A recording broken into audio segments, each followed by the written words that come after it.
First item on the agenda is the minutes. Y'all have a copy. Hope you've had a chance to review them. If so, and everybody's pleased with what they have in the minutes. Got a motion in a second. Is there any discussion? Not all those in favor signify by saying aye. Aye. All those opposed? Thank you.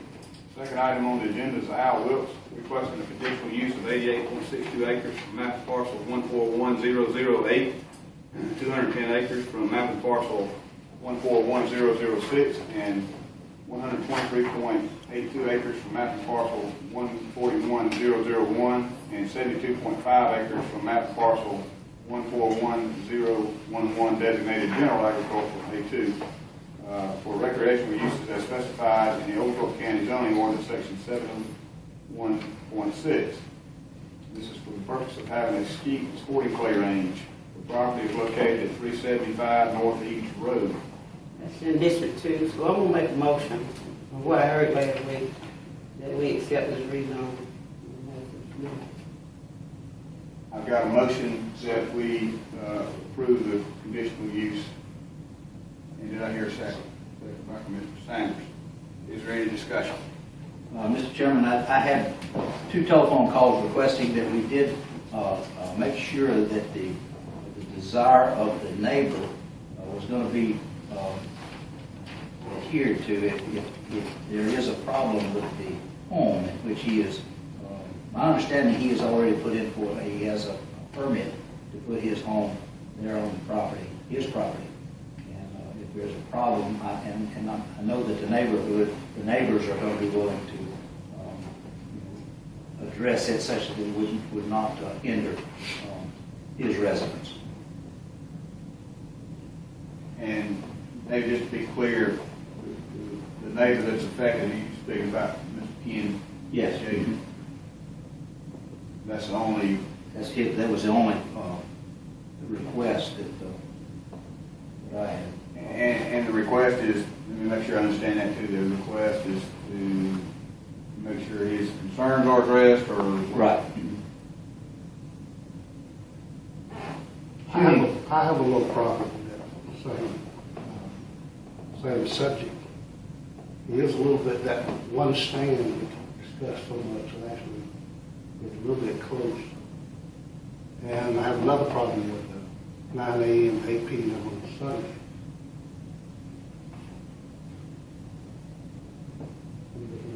Now, you have a problem with that, or you have feedback that has a problem with that, or you just have a personal problem with it? I have a personal problem with Okay. it. But I vote yes on this zoning, I think that will stay in the room. Okay. Marilyn? As I said, from what I heard last week, they're working with him on his concerns, I believe. And he said they didn't really have any, I believe he said he didn't have any real problem with it. So, Now, Chris, Just let her finish this thing. and so, my motion's still on the floor. Right now, we got an approval as is. We have 3 concerns actually. Two concerns that are the same, one that's in addition to that. What is not specific here, and this is a conditional use, so there can be conditions associated with it. It doesn't have to be up or down. It can be something in between. But what we're not real clear on is what Mr. Gager's concerns are. So, Mr. Gager, this is where we're at right now, so if you would like to speak, I think you can probably clear that up. I'm not living on that property, but I bought it in '80. I've been living there since '81. And parents were health and so forth. I bought a double wide that I had been doing there, but I always plan to go back to there. Mike Tatum is the person who talked to me, and he told me that this shooting range would be on the other side of that ridge down towards the south fork of the Broad River. And nobody ever said anything else to me about putting anything else in the other place until I saw the plan in the planning office. And then I found out they were putting it on that ridge and shooting back in the general direction. I'm not worried about the shot. but they've got 500 acres there. I do not know why in that 500 acres they couldn't find another place to put that range where it would not influence me.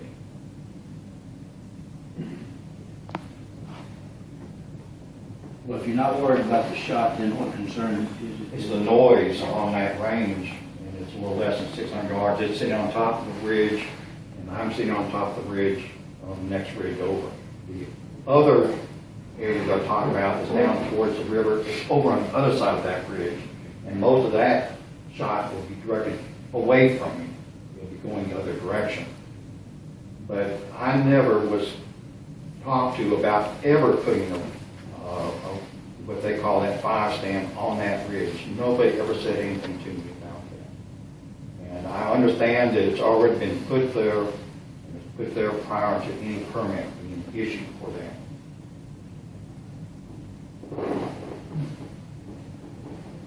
That's one of my concerns, is to put that before we own the grant. And, we'll Friday, Saturday, and Sunday. 9 a.m., 8 p.m. Boom, boom, boom, boom. So I think he's got a good case here. But, you know, don't get me wrong, I think this would be good for the county, bringing in revenue for the county, and so forth, but I would like to see that much down. And like I said, it is conditional.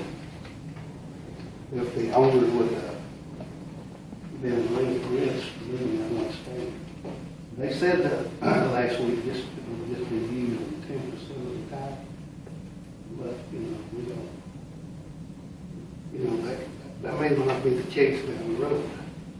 Well, let me just address this fact. It doesn't matter when the stand is being built. I mean, it does matter. But as far as this hearing is concerned, it's irrelevant. And that until this thing is approved, ain't nothing can happen on it, whether it's built or whether it's not built. Okay, so you just sort of forget about that part for now. So we know Mr. Gager's concern. I think it's not necessarily exactly where the stand is located. I think it's the direction of the sound and how it's being cast. Mr. Maxwell put it in the paper 1,700 feet. That's where that total line. But you don't have any problems with the rest of them, but they're about 180 degrees out going the other direction. Right, and they're all on the other side of the ridge. They're going the other way. They're on the other side of the ridge. I'm on a ridge.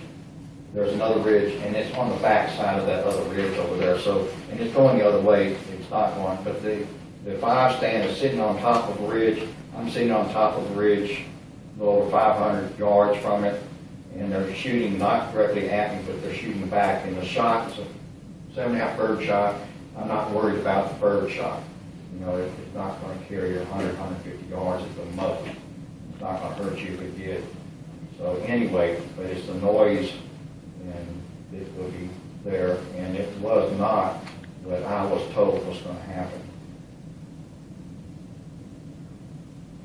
Well, there's a couple things we can do at this point. We can entertain the vote on the motion as it is, or we can amend it. Before we would consider amending it, I think we need to give Mr. Wilkes an opportunity to see if there's anything they can do to make it work as it is, as it's been suggested. Well, I'll say one thing about it, and then let Mr. Minimal talk, but we just had building inspections out there to inspect this thing. It's not just a one stand thing. It's 10 feet by 50 feet on pilings that big around. It's like a big boat dock. And it's facing a piece of his land, but it's mostly where the marsh is. The way that we'd be shooting. And then I'll turn it over to Barry, but he may say a thing about the church. Can I ask you this? Would it be a great expense to move that? Yes, sir. Yes, sir. We'd have to destroy it. We'd have to destroy it and move it. It would, And it has been inspected. Josh has sent Well, the inspection really is irrelevant. yes, sir. The only thing that I've got to say about it as far as our noise ordinance in the county, it states that if you can hear a noise inside of a residence with the door closed, then we would be in violation of it. We can't do that test because there's not a residence there. But I don't think at approximately 600 yards, 1,700 feet, whatever it is, that the noise will be heard inside his residence. Now, regardless of where we put this thing, which direction we shoot, or anything like that, he will be able to hear gunshots outside of his home. But that's not in violation of the noise ordinance. Well, the noise ordinance is almost similar to the building ordinance in that it's irrelevant to this whole process. Right. You know, the noise ordinance is for things that are going on, like a party or things like that. So Right. you really can't relate. We really don't what's have happening with- anything- with we the really don't gun have thing. anything Noise to ordinance, relate just like there. you can't relate building the stand before the thing is approved. I mean, those two things are really not relevant to this thing. You know, I know they're an expensive proposition, and I know they're sort of the law, but they're relevant to this process today.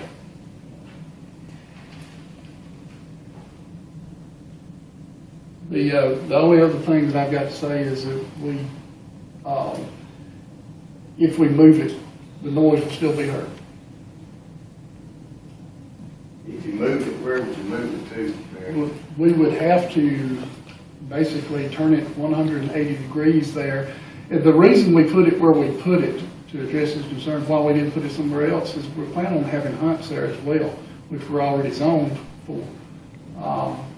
If we move it somewhere else where, you know, it's not going to be viable for customers to use the facility, plus it's going to knock us out of a place to be able to hunt. And so that was, certainly we had no idea when we started this thing that Mr. Gager was going to put a home over there. There's been a home over there since 1981. There's still a single wide Excuse me, trailer. we gotta have some order. We're gonna have order, okay? So just But we didn't realize he was going to put a home where he's got a proposed home site at. We certainly wasn't doing this intentional to cause him any problems at all. We were just trying to make something, viable for us to use.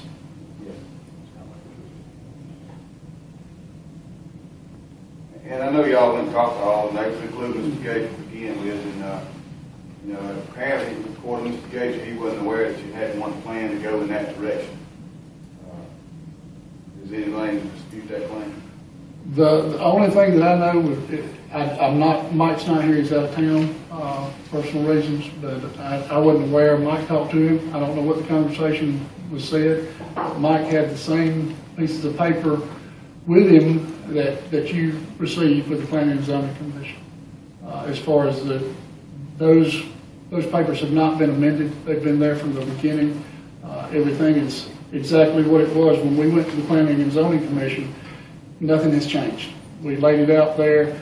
I don't know whether Mike omitted that fact or not. I have no idea. But, the paperwork has been on file since before we started the Planning and Zoning. Is everything you heard tonight consistent with Josh? Can I speak to what the discussion between Mike and I? Speak this second. I don't know about the timing. I don't know when Mike went and spoke to Ken. I mean, the file hasn't changed since they brought it in. When was that? April. I can't recall the date. Yeah. But they haven't changed the paperwork once they gave it to me. I just don't know at what point they discussed it with neighbors. Okay. Mike, I'm a substitute mail carrier, and I was out on the mail route. Mike Kane called me on the phone, and he said, we're going to build a range. We're going to put it on the other side of that ridge down towards the river. And I said, I don't have a problem with that. I said, well, he didn't say, he said, we're going to put it down toward the river. I said, I don't have a problem with that. That's on the other side of that ridge. It's going to block my sound, and that's it. And, if you want to talk to Mike, but there was never any mention, besides putting a range down on the other side of that ridge towards the river.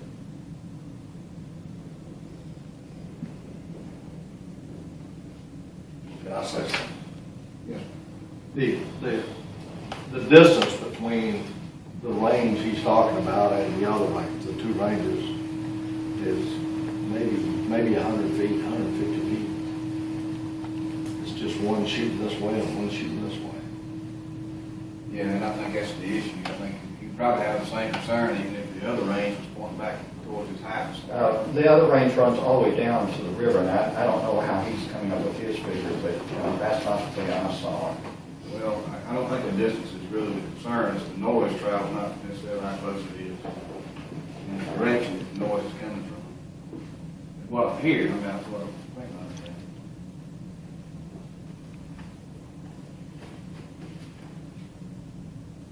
Well,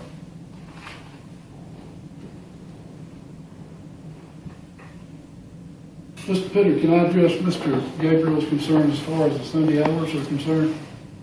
If you would, please. Our Sunday hours are 9 to 6, is what we've got instead of 9 to 8. I was a manager at Brush Creek, and we had a little church that was about 400 yards away from us. Again, they had no problem with us shooting, but we, not because we had to, we didn't open until 2 o'clock because we felt like that was the right thing to do. As far as that goes, if there's we're not aware of any churches around there, and if there is a church that we're not aware of, we're certainly willing to amend those hours on Sunday. We want to do what's respectful. We are God-fearing, and we don't want to interfere with anybody's church services or anything like that. So if that's an amendment that needs to be made, we can certainly address the Sunday hours. I've only heard one complaint about the hours of operation, unless that's changed in the motion. It really, it's not one of those things. At least we brought it to the public hearing. I only heard one discussion, one item of discussion on that tonight. When you said it was kind of a good person. On the Sunday. Marilyn, make the original motion. You make the original motion, Marilyn. Yes. Is your motion still the same? Still the Would you like to same. amend it to Station 5? Okay. So right now, we got a motion and second to approve. You don't care to amend that motion? I want to make that motion, and hold on to 10% of the sheet, 10%. It's her motion. I mean, if she don't want to amend it, she don't have to amend it, but. As I said, I didn't, with the majority of the citizens that were here, we didn't see a problem with it last week, and, when you said that was your personal thing with the hours. Yeah, on the Sunday. But the people that was here, they, in the land on and stuff, around there, they didn't have a problem with it, but I'd like to keep. I want to hold the parties to their statement last week, when they said they only use that stand 10% of the time.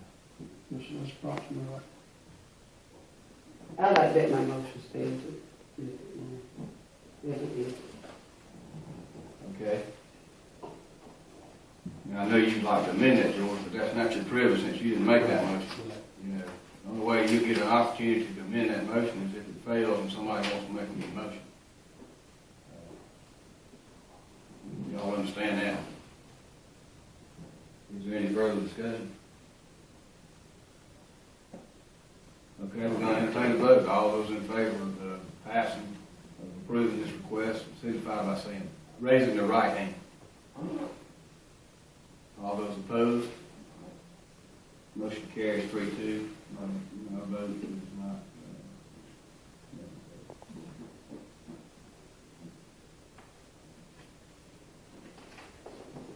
That's it. I'm sorry, did you say the vote was 3-2? Yes. Okay, so we had an absentee? Bobby's Oh, not here. okay.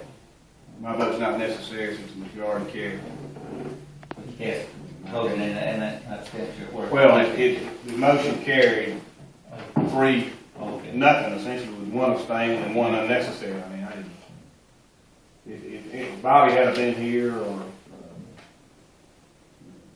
you had the majority of those present.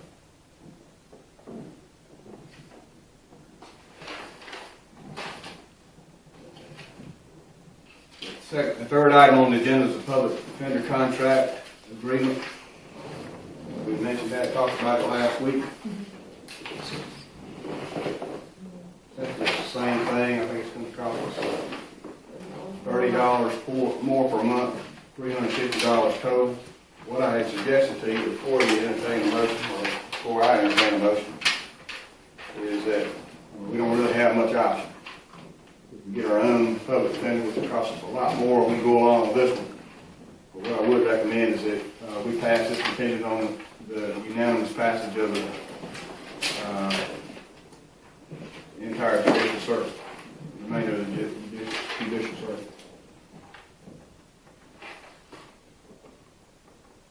I'll entertain a motion. Yes, sir. I think, like you said, we put off the distance, we'll try to hold it. I'll second I got a motion and a second. Is there any discussion?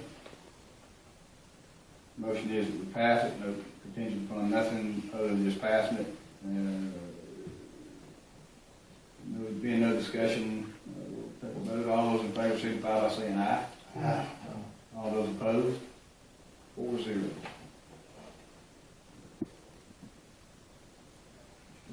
Fourth item on the agenda is the Blue Cross Blue Shield ACCG HMO renewal rates effective 7/1/2012.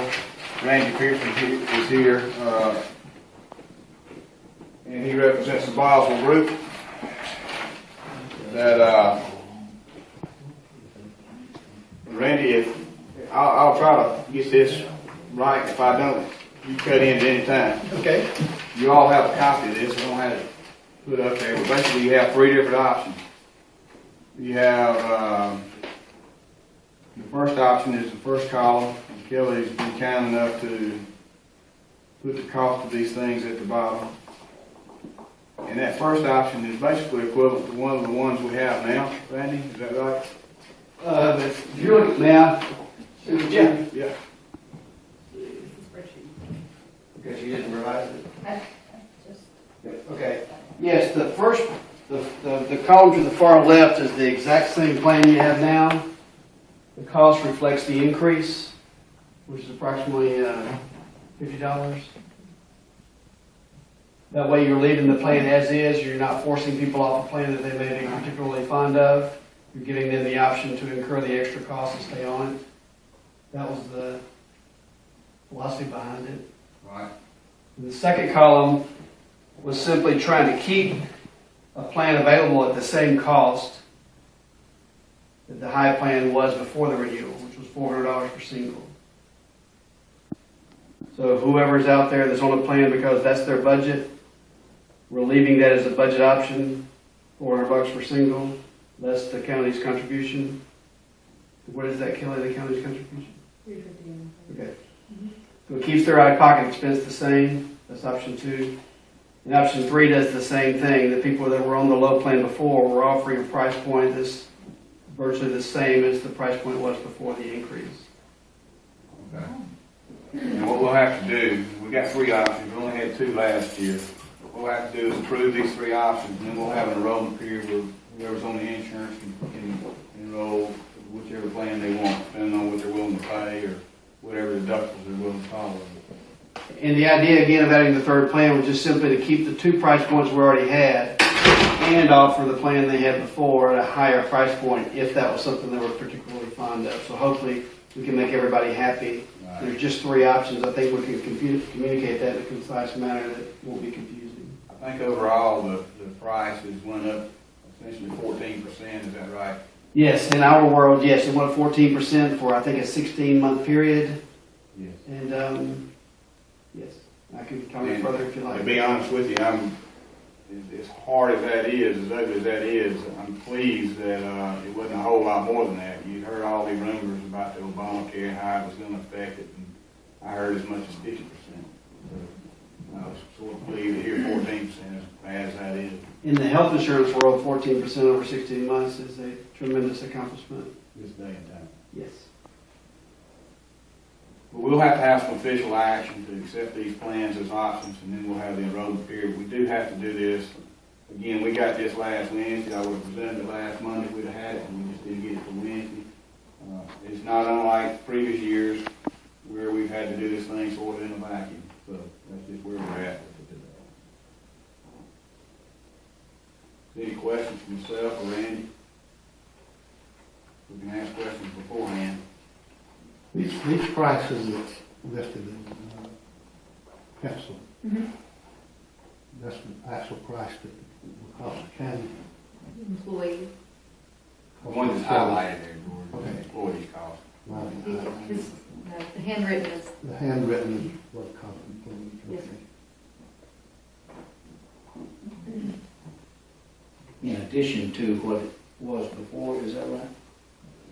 No, just the cost period. That is the cost. The one on the left is what it was, is that right? This is a new proposal? it is. Completely new. But this one on the left is similar to one of the options that we had before. It may be exactly the same as one of the options. The 6502 with a $500 deductible, yes, is the exact same plan you had before. And before it was costing us what? It was 404, I think. I'm sorry, it was 398, $398, and that's for, 54. well, that's more than $48.24. No, that's what it's gonna cost the employee per pay period.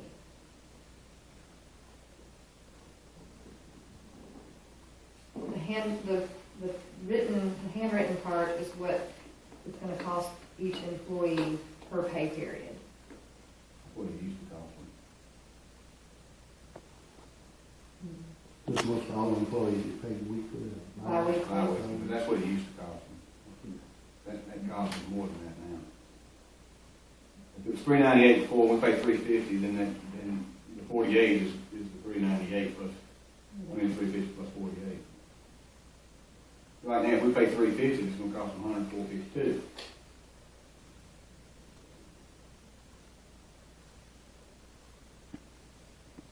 The formula is the 454 less the contribution, which is 350. That's 104.52 a month, Yeah. right? Okay. Times 12 divided by 26. Oh, 22.48. it sounds about right, because you're talking about 104 and 26 pay periods brings it down to about 248 is 96. Okay, so it's 48 per pay period.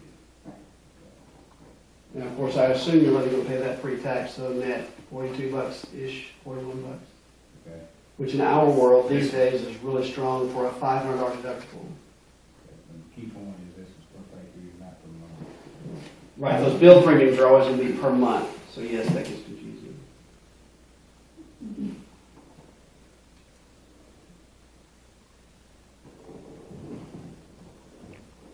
Any more discussion?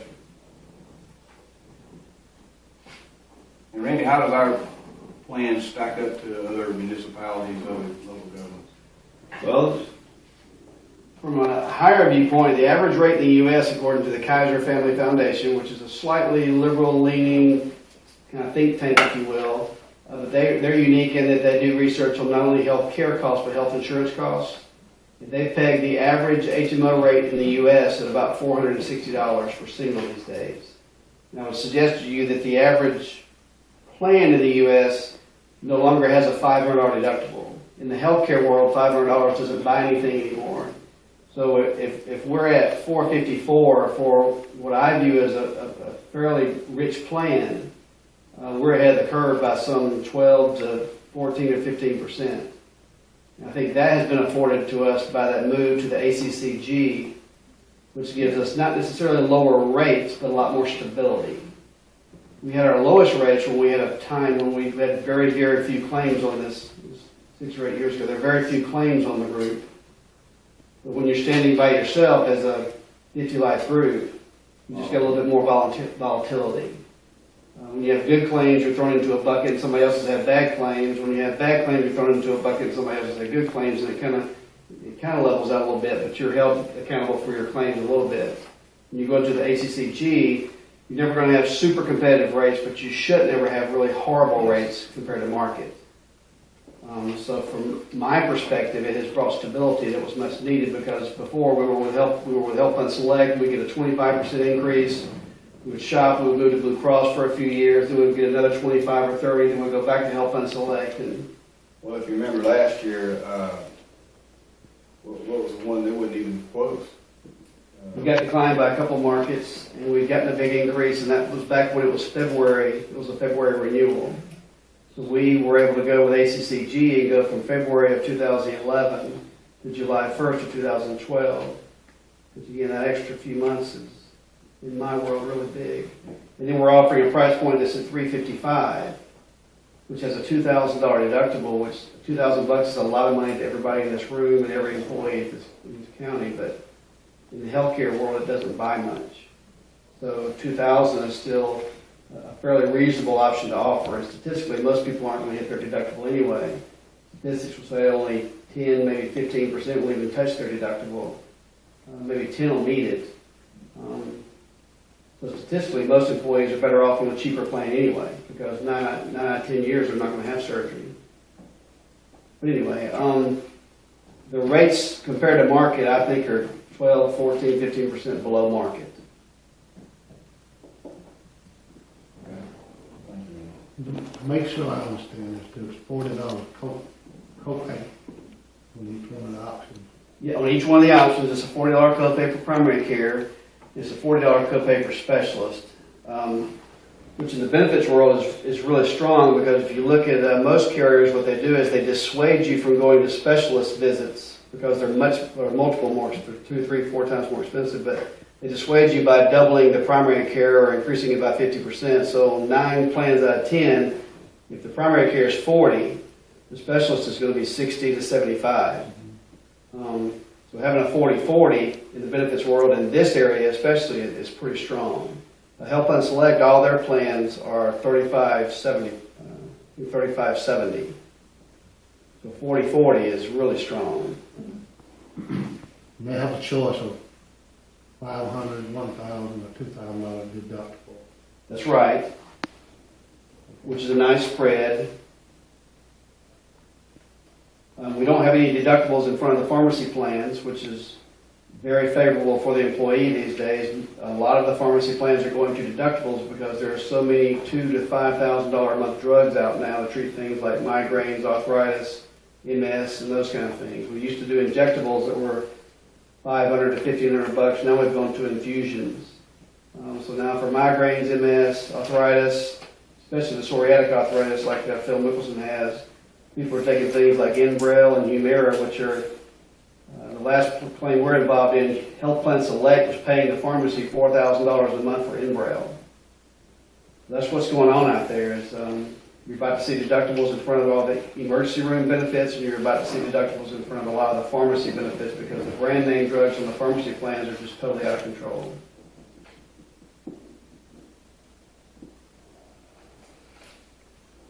What we've provided here is 3 different options, and what they can do is either keep your plan the same, price going up, and with your price the same, and your plan going down. So again, that's where we're at. Yeah, I have one more comment about contributions. I really think that you're competitive with some of the major employers now in this labor market. We have a lot of employers your size that don't come near to your contribution.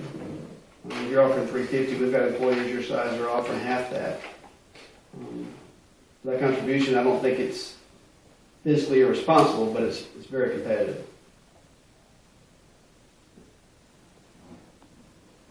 Okay.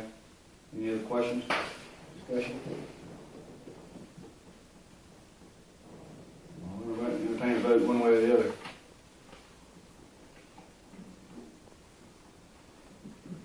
Don't be bashful. I'll entertain a motion that we accept the Blue Cross Blue Shield ACCG HMO renewal. Very good. Second. I got a motion and a second. Is there any further discussion? I know we discussed a lot already. Is there any further discussion? All right, take a vote. All those in favor, signify by saying aye. Aye. All those opposed? 4-0. Thank you, Randy. You're welcome. Coming. I don't mind making myself available later if necessary, it's up to you. Okay, we shouldn't be much longer here, so if you will hang around. Okay. If any specific questions anybody got, that would be great. Budget amendments, got these from the auditors, actually cleared up some of them that didn't really have, we thought we had. We gotta do this before we can do our advertised 5-year history, to get this right. But you got a few of them right there, just soon do them all at once as presented, but I'll go over them. Elections was over by $4,000. We had a special election, East Loss and Splosh last year that wasn't budgeted. The voter registrars along the same lines, platoon 3465. Public buildings, we had some fuel distribution and building repair that over by $1,005. Magistrate court process servers went up from $25 to $50, which caused that to go over to the tune of about $72.41 to exactly $72.41. And that's totally at the magistrate judge's discretion, but it can't go to more than $50. Sheriff's office, the big thing was the inmate medical expense. It was budgeted at $70,000, and the total was $130,970, $60,970 over, although the overall budget was only over $15,000. That's one we've since attacked, and we're trying to get to the bottom of that. I think we're having some success, Kelly. Mm-hmm. We're actually keeping it separate too, where we can truly see what's costing, whether it's the contract for the medical provider or the medical bills. In the past, it's been combined together. Code enforcement, $1,730. The biggest thing there is overtime. We had to pay overtime. Went from a salary to an hourly position, and starting having to pay overtime on weekends. Unfortunately, sometimes you can't cut them off the next week. If it's at the end of the week, you have to pay the overtime on the weekend. And that also includes dangerous dog calls and stuff like that. Senior citizens, you had meals and utilities. We've made a correction there. I anticipate that to be $30,000 under the 64 number due to staff reductions. And we have had staff changes as a result of that.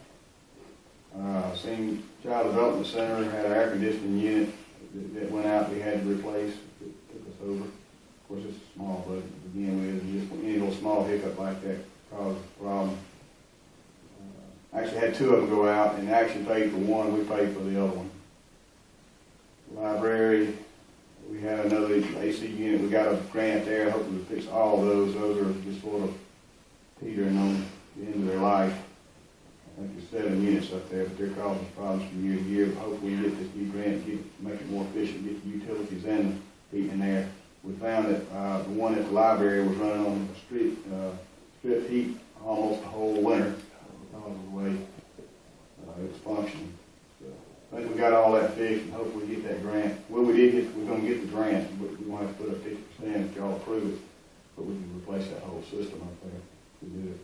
Transfer to the landfill, that's the cumulative due from that's been accumulating since the beginning of that special fund that they hadn't been zeroing out every year.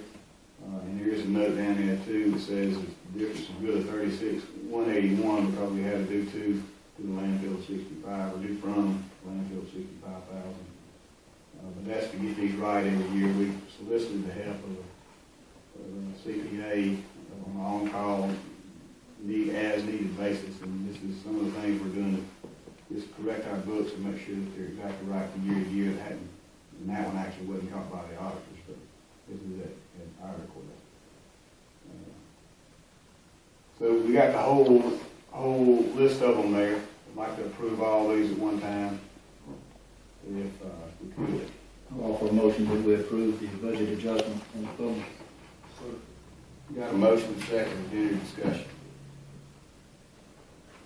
Not all those in favor signify by saying aye. Aye. All those opposed? 4-0.